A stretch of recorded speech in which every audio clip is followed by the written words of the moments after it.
بسم اللہ الرحمن الرحیم۔ السلام علیکم۔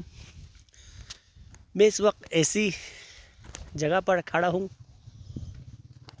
جس کو کہتے ہیں یہاں پہ یہ اس کو کہتے ہیں رنگا والوں کا زنگ۔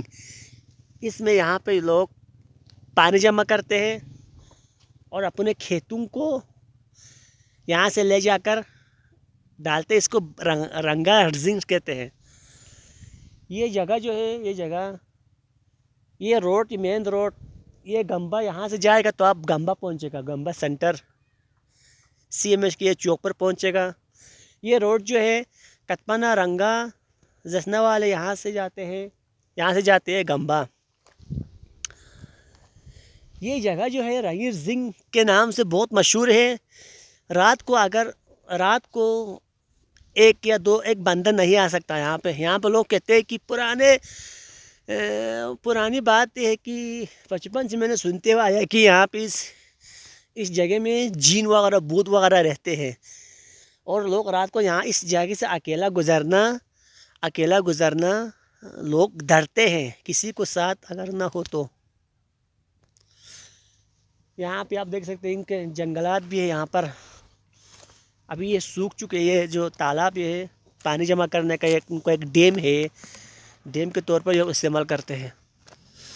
ابھی موسم خزاں ہے، سردی کا موسم ہے، تو یہاں پہ بہت سارے پتے درختوں سے گرے ہوئے ہیں، تو لوگ اپنے جانوروں کو یہاں پر لاتے ہیں اس پتوں کو کھانے کے لیے۔ یہ جگہ بہت خطرناک جگہ ہے۔ رات کو لوگ یہاں پہ اکیلا سفر نہیں کر سکتے، چاہے گاڑی میں ہو، چاہے موٹر میں، چاہے پیدل ہو۔ تو یہ روڈ مصروف روڈ ہے، یہاں سے لوگ آتے جاتے رہتے ہیں۔ درخت ہے آگے، یہاں سے آگے آپ جائے گا NS والوں کا، وہاں پہ چھونی ہے۔ یہاں سے سیدھا اوپر جائے گا تو آپ اوپر قرار دو، تندل، یہ جو CMH کے اوپر جتنے بھی گاؤں ہیں وہاں گاؤں جانے کے لیے یہ روڈ استعمال کرتے ہیں۔ بہت سارے لوگ یہاں سے رشتہ داری بھی ہے، تعلقات بھی ہے، اوپر شادی کیے ہوئے اوپر سے یہاں پہ لوگ شادی کر کے لائے ہوئے، یہاں سے اوپر لوگ لے گئے ہوئے ہیں۔ اوپر قرار دو، تندل، تنجوز، حسین سے حسین تر جگہ اوپر CMH کے اوپر، اور یہ پہاڑ اس کے پیچھے آپ دیکھ سکتے ہیں چندہ، بہت ہی خوبصورت ترین، سکردو کا سب سے خوبصورت ترین جگہ چندہ ہے۔ یہ چندہ جانے کا راستہ بھی یہی اوپر سے جائے گا۔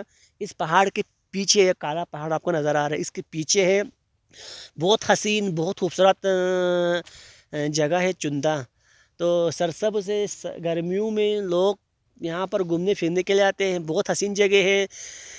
اچھا، افسوس کی بات یہ کہ ہمارے لوگ اپنی زمینوں کو بیچ کر، یہاں پہ آگے بیانتھا نامی ایک مٹی ہے، بیانتھا کہتے ہیں، نقوبیاں، لوگ اس کو بیچتے ہیں، اور پنڈی جاتا ہے، کراچی جاتے ہیں سردیوں میں عیشی کے لیے۔ یہ لوگ اپنی زمینوں کو بیچتے ہیں، اپنی قیمتی چیزوں کو زمینوں کو بیچ کر آنے والے نسلوں کے بھی وہ نہیں رکھتے، ان کو بیچ کر پنڈی وغیرہ، کراچی وغیرہ میں گھر لیتے ہیں اور وہاں پر جاتے ہیں۔ حالانکہ یہ ان کی بدنصیبی ہے۔ یہاں پر ہمارے علاقوں میں باہر سے لوگ اگر بسیں گے اور یہاں پہ چرسی، خرابی، شرابی، کبابی، زانی وغیرہ آئیں گے، پھر ہمارے ثقافت کے لیے نقصان ہے، اور ہمارے لیے یہ جو امن ہے بلتستان کے، اس کے لیے بھی بہت خطرہ لائق ہو سکتے ہیں۔ تو مہربانی کر ان حسین جگہوں کو آپ بچائیے اور اپنی زمین کو بچائیے، کسی کو نہ بیچیے، اور اپنے ثقافت کے، اپنے آنے والے نسلوں کی قدر کیجیے۔ ہمارے چینل کو لائک کریں، سبسکرائب کریں۔